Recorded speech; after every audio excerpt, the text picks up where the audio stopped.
ജിബിൻ, ഈ ദൃശ്യങ്ങൾ നമ്മൾ കാണുകയാണ്. ഇപ്പം കുറേ അധികം ആളുകൾ അവിടെ തടിച്ചു കൂടി നിൽക്കുകയും ചെയ്യുന്നുണ്ട്.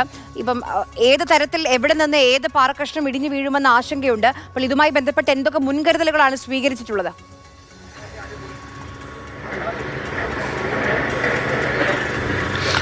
ആര്യ, ഈ സംഭവം നടന്ന, അതായത് അപകടം നടന്ന സ്ഥലത്തേക്ക് മാധ്യമങ്ങൾക്കും പൊതുജനങ്ങൾക്കുമുള്ള പ്രവേശന വിലക്ക് രാവിലെ മുതൽ തന്നെ നിലനിൽക്കുകയാണ്.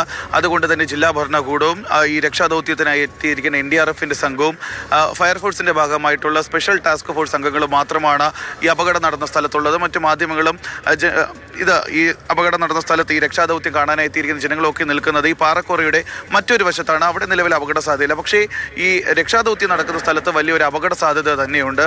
ഇതിന്റെ മറ്റൊരു വശം, അതായത് കഴിഞ്ഞ ദിവസം പാറ അടർന്ന് ഇളകിയ സ്ഥലം, ഇന്ന് രാവിലെയും കഴിഞ്ഞ ദിവസം രാത്രിയുമൊക്കെ വീണ്ടും ഈ രക്ഷാദൗത്യം നടക്കുന്ന സമയത്ത് പാറകൾ അടർന്ന് വീഴുന്ന ഒരു സാഹചര്യം ഉണ്ടായിരുന്നു. ആ ഒരു പ്രദേശത്ത് അപകടാവസ്ഥ നിലനിൽക്കുന്നുണ്ട്. അതുകൊണ്ട് തന്നെയാണ് ഈ ദൗത്യ സംഘത്തിന് താഴേക്ക്, ഒരു മനുഷ്യന് താഴേക്ക് ഇറങ്ങിക്കൊണ്ടുള്ള ഒരു രക്ഷാദൗത്യം, പ്രത്യേകിച്ച് അവിടെ നിന്ന് കല്ലുകൾ മാറ്റുന്നതിന് വേണ്ടിയിട്ടുള്ള കാര്യം ഒന്നും തന്നെ ചെയ്യാൻ സാധിക്കാത്തത്.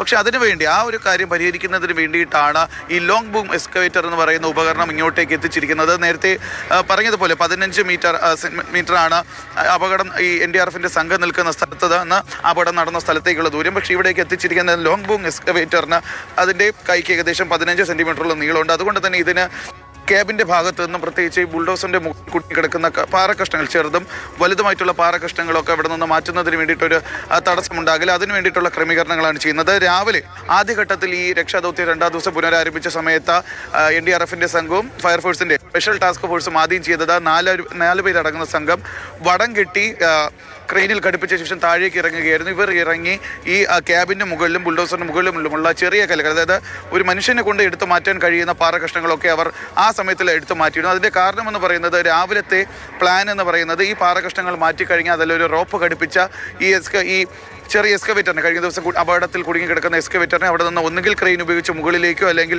ക്രെയിൻ ഉപയോഗിച്ച് താഴത്തെ ബെഞ്ചിലേക്കോ മാറ്റാമെന്നുള്ള ഒരു തീരുമാനമായിരുന്നു ആ സമയത്തുണ്ടായിരുന്നത്. പക്ഷേ എന്തെങ്കിലും കാരണവശാൽ വീണ്ടും ഒരു അപകടം ഉണ്ടായിക്കഴിഞ്ഞാൽ മുകളിലേക്ക് ഇതിനെ ഉയർത്താൻ ശ്രമിക്കുന്ന ക്രെയിൻ കൂടി അപകടത്തിൽപ്പെടും. കാരണം ആ ക്രെയിനിൻ്റെ അകത്തും ഒരു ജീവനക്കാരനുണ്ട്. അതുകൊണ്ട് ഒരു ജീവൻ കൂടി ബലിവഴിക്കാൻ സാധ്യമല്ല. അതുകൊണ്ട് തന്നെയാണ് ഈ ലോങ് ബൂം എക്സ്കവേറ്റർ ഇങ്ങോട്ടേക്ക് എത്തിച്ചുകൊണ്ട് ഈ ഒരു രക്ഷാദൗത്യം ഇനി മുന്നോട്ട് കൊണ്ടുപോകാമെന്നുള്ളൊരു തീരുമാനത്തിലെത്തിയിരിക്കുന്നത്. കാരണം ലോങ് ബൂം എക്സ്കവേറ്റർ ഇങ്ങോട്ടേക്ക് എത്തിച്ചു കഴിഞ്ഞാൽ പിന്നെ ഒരാൾക്ക് താഴേക്ക് ഇറങ്ങി അവിടെ രക്ഷാദൗത്യം ചെറിയ പാറകഷ്ണങ്ങളോ വലിയ പാറകഷ്ണങ്ങളോ നീക്കേണ്ട ആവശ്യമില്ല. ഈ ഉപകരണം ഉപയോഗിച്ചുകൊണ്ട്, ഈ എക്സ്കവേറ്റർ ഉപയോഗിച്ചുകൊണ്ട് തന്നെ പൂർണ്ണമായി ഈ കല്ലുകൾ ആ പ്രദേശത്ത് നിന്ന് നീക്കാൻ സാധിക്കും. അത് മാത്രമല്ല ഇതിന്റെ അകത്ത് ക്യാബിന്റെ രക്ഷാപ്രവർത്തനത്തിൽ ദൃശ്യങ്ങൾ കണ്ടുകൊണ്ടിരിക്കുകയാണ്.